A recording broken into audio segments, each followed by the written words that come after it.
জয় মা শ্যামসুন্দরীর জয়। আগামী 29শে জুন অর্থাৎ সোমবার আমাদের জীবন্ত মা শ্যামসুন্দরীর মহাস্নান যাত্রার দিন।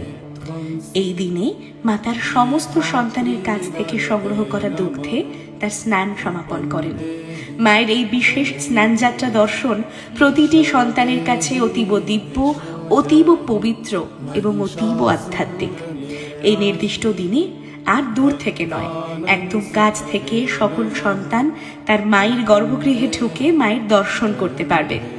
বলা হয়ে থাকে এই দিনে মায়ের স্নান দর্শনে সন্তানের সকল গ্লানি, পাপ, বেদনা, দুঃখ মায়ের পায়ে যেন ধুয়ে যায়। এই দিনে মা তার সকল সন্তানকে অতীব পবিত্র করে তোলে।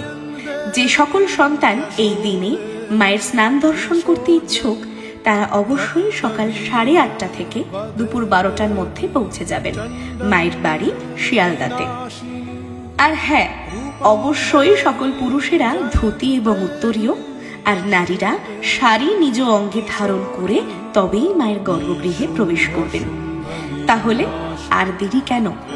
এই 29শে জুন অর্থাৎ সোমবার চলুন সকলে মিলে মা শ্যামসুন্দরীর এই মহাস্নান যাত্রার সাক্ষী হয়ে থাকি আমরা। সকলে চলে আসুন মায়ের বাড়ি শিয়ালদাতে, আর সকলে মিলে বলুন জয় মা শ্যামসুন্দরীর জয়।